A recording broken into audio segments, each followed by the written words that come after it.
Well, we're just finished commentating on a very historic match here at the Aviva Stadium this afternoon. The very first time the Republic of Ireland senior women's team have played at the Aviva Stadium here on Lansdowne Road. We're deep in the bowels of the stadium here in the press conference room.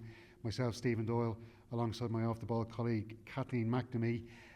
Kathleen, just to start off first, the occasion itself, playing here at the stadium. I was coming in myself before the match. There was coach loads of Irish fans, I suppose a large contingent of young Irish fans coming to the game. It felt like there was a real sense of occasion for this big match, and it really did. It certainly delivered, I think, on the game itself. Yeah, and I'm glad that they did put everything into it to make sure it did feel like that, because they very easily could have said, oh, we're putting it on at the Aviva and we don't need to do anything else. But there was a real sense around town. Even when I was coming through, I saw quite a few people in the city centre going to watch the matches in different places, and I think we're seeing the knock-on effect now from the World Cup and what the team built while they were out there. And it's funny when you think about it that for so long we've been having this conversation of sell out Tala first and then we'll come and we'll play in the Aviva. But as you saw, 36,000 people there today, and the atmosphere was great. They really built into it, I think, as the match went on with the fans. At the start it was maybe a little bit quiet, but then by the end of the match it was like every time a player came near the sidelines they were getting massive cheers. People were on their feet. There was quite gig chants going up. I'd love to think it was about our podcast, but I think it was probably for the team. And there was Ireland chants going, and that's the thing, I think sometimes people don't understand the fact that we're trying to build a football culture among a young set of fans who maybe haven't had the opportunity in the past to go to matches and see themselves represented. And that's going to take time, and it's going to take time for those atmospheres to build. But when those kids we saw today are in their 20s, 30s, 40s, and they're going to games, it's going to be unreal. So yeah, it's really nice, and I really hope it's not the last one we see, because if they can get 36,000 people, should we not be getting 36,000 people every time? Absolutely. Well, I've tweeted such because I put up a video which really impressed me, this particular scene where it was a good few minutes after the full-time whistle. The players went on a bit of a lap of honour, and there was still a huge crowd left behind here at the Aviva Stadium, and they gave them a rapturous round of applause as they came around. And that's great to see that the supporters are there to do this for the players. But what that must mean for the players, not only do they come out to a full stadium or close to full stadium, and that is inspirational in itself, but to be sent off for the second game against Hungary with that kind of scene in their minds as well is huge for the players. Yeah, and we were chatting to Lucy Quinn about it out there just in the mix zone before we started chatting, and she was saying, it was like there was a 12th man on the pitch for the entire game. You felt that support. And 12th woman. A 12th woman, you're very right. I'll just go with 12th person, it's probably the safest. But yeah. She said you really felt it, and we asked her, how do you feel when you scored the goal? The whole place went absolutely mental, and she was like, I blacked out. I literally have no memory of it whatsoever. She was like, I saw it go in and I just started running. But yeah, it's great, and it's the fact that these people have turned up to a game that's it's not a star-studded opposition that we're facing. It is a derby, which adds a little bit of interest to it, but it's not we were getting maybe some of the players we had whenever France were playing here or Sweden. So the fact people are just turning up to see this team because they want to follow them, they want to support them, and they want to be part of the journey, and I think that's great. And what an honour it was for Eileen Gleason, the interim head coach, a woman who has Irish women's football coursing through her veins. She's been involved in the game here for so long. A proud day for her as well. And the woman who got to pick the first Irish starting 11 to play here at the Aviva Stadium. What did you think when you saw the team? Well, I probably think I know what was the first thing that jumped out at you. Yeah, well, Tyler Toland was definitely the name that jumped out at me. But, player of the match for her, it was well deserved. She put in a serious shift. And I think you really see the effect now of that regular football that she's getting. It's at Blackburn, so it's not at the highest level just yet. But, that's a really, really competitive league. I think that's probably the most competitive it's been in a long time. And she just looks so at ease out there. She didn't look like she hadn't been playing with the squad for a long time. And then, of course, the other standout name was the debut for Caitlin Hines. what a debut to have. And speaking to her afterwards, she was just so genuine at how delighted she was to step out and put on the green jersey, and was talking about how... Give people a little bit of background there to Yeah, her so story, how she came about. she's 28-year-old, obviously plays in defence. She has Irish family, and like she said herself, she has really, really strong connections to them. She hasn't been called into the squad before, but she said she has been actively making the FAI aware that that is something that she wants to do. Club captain over at Celtic, has had really great seasons with them. Really interesting name to come in, because, you know, she is 28, a bit more like of a developed player. It's not a young player that we've kind of coaxed to come in and join the setup. But yeah, she just seems like a really solid player. And I mean, if Louise Quinn is her hero, we'll happily take someone who tries to replicate the sort of career that Louise has had for Ireland. And, you know, we pointed out several times in the comms when we were doing them, the fact that she was the kind of target person for a lot of balls and set pieces that were coming in.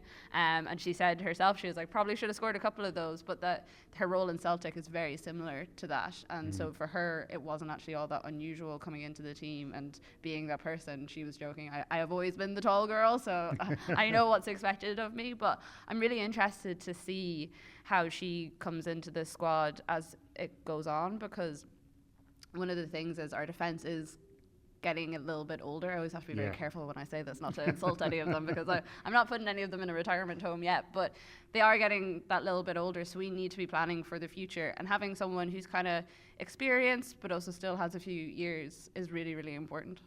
Definitely, and I spoke to one of the FAI members of staff who coached with Shamrock Rovers. Claire Walsh is another name she mentioned as a player who could come in that area. Of course, Aoife Mannion, when she comes back from injury, hopefully will be able to come in there as well. Tyler Toland, we've touched on already as well. Lucy Quinn, a player who I've always really liked. I think she's one of those players you can see she's a workhorse, and she puts in, you know, she really leaves it all out there on the pitch, to use that cliche. But she is a goal scorer. She's a centre forward. She got 3, I think, before today. She got her 4th there, and she probably could have had a couple more. She was very impressive, I thought. She was very impressive, and it's just a trajectory that we've seen her build on over the last couple of months. You know, she wasn't in that initial squad that was picked for the US, and then went in because of injuries in the squad, and she was a revelation during that, and everyone was like, wait, is this the same player that we've known for so long? And then the same at the World Cup. I mean, every time she was on the pitch, put in an absolutely incredible shift, and I am delighted for her. She's an incredibly funny person whenever you're chatting to her, and she hasn't had the easiest week. Maddie Cusick, the player that died during the week, she played with her, and she actually had a little wristband on with MC and her number on it. So, you know, I think for her, there's going to be a lot of emotions around today, and I think that, you know, you could see at the start of the first half she was getting quite frustrated with the balls that were coming into her. And I asked her about it afterwards, and she was saying, like, it was partly selfish, because she was like, you want to be on the ball as much as possible, you want to be, you know, that point person. But she was like, but also I wasn't playing great, and I was probably like, as much as I was saying to other people, you know, give me better balls, I was also giving off to myself and saying, you know, come on and do a little bit better. But she said, like, you know, it's just sometimes that happens in games. There was a couple of new players, and what is a very settled squad, so it just took them all a little bit of time to adjust. And interesting, when you looked at both team sheets when we got them, the Northern Ireland team was down as a back 3, but they eventually were playing in a back 4. It was the other way around for Ireland. Eileen Gleason named her team as a back 4, as a 4-3-3, but it was a back 3 with Katie McCabe, Heather Payne as the wing backs, and Toland and we had Toland, Denise O'Sullivan, Conley. and Conley in the midfield 3. Obviously, Denise O'Sullivan playing a bit further forward. So, no real surprises, do you think, in the formation there and the shape of the team? Not massively. I mean, it was interesting, the back 3, in that a lot of the time we saw Vera just commit to the 5, and that was it. We never really got, whereas I liked the fact that the wingers are able to get like a little bit higher up the pitch. Obviously, Northern Ireland targeted Katie McCabe as a player that they were going to mark. I think she had about 2 players on her for most of the game. Not that it stopped her several times. She had some very good battles. But no, I don't think there was any massive surprises. It was nice to see Connolly back in midfield. I really think that's where she should be playing. I know in the World Cup, we had that issue in our defence, but I think what Eileen showed today is that we don't actually have to do that. Like, she says it herself, she'll play wherever the team needs her to play, but Yeah. you can see she's far more comfortable in that midfield role, and it's just a more natural setup for us, I think, because I also think it gives the likes of Denise O'Sullivan a little bit of freedom to play the way we know we can. Hopefully she's all right actually as well, because she looked in quite a lot of pain at the end of the game there. She was in tears, and there was a couple of members of the staff around her, so hopefully that's not anything too serious. But no, I think this is probably what we're going to see from this team for a while anyways, if Eileen Gleason does stay on. And we should note as well, Abby Larkin, very impressive when she came off the bench, as she always is. We were going to touch on set pieces as well, because this is something that was spoken about in the build-up to the game. They were very impressive. It looks like Katie McCabe was working maybe on the long throw as well as her corner kicks, but they were, as we'd expect from her, great deliveries for all the set pieces. But it looks like something, do you think they've worked on since the World Cup? Definitely. I mean, you pointed it out at one stage about one of the corners that went in, and it was quite high and floating, which isn't really the sort of corners that they normally do. But as the match went on, I feel like Katie probably mishit that one, and what they were actually trying to do was to get it to the far post and have Caitlin in there to like head it in. And as she said herself, she's done it a couple of times over with Celtic. We've always been so reliant on set pieces to score, because we don't have that natural goal scorer, in that we can't get Katie far up, because we generally need her to play a bit more defensively. And it just felt like they really had a plan. Like they knew exactly where every ball was going, and pretty much every one of them was pinpoint deliveries. You know, Northern Ireland did well to defend a lot of them, but you always felt like they were getting it to the player that they wanted to get it to. And I don't know, did we see that sort of control from the team during the World Cup? So I really hope they can build on that a little bit more. There's obviously, you're going to have to change things up a little bit, because it'll be very easy for other teams to, you know, I said that to Eileen Gleason actually. I was like, you know, it was quite obviously you were using Caitlin as the point person, you know, can you tell us a little bit about that? And she was like, shh, don't tell the other teams, like we can't let them know. Which is another thing I like about Eileen. She has a good sense of humor about her.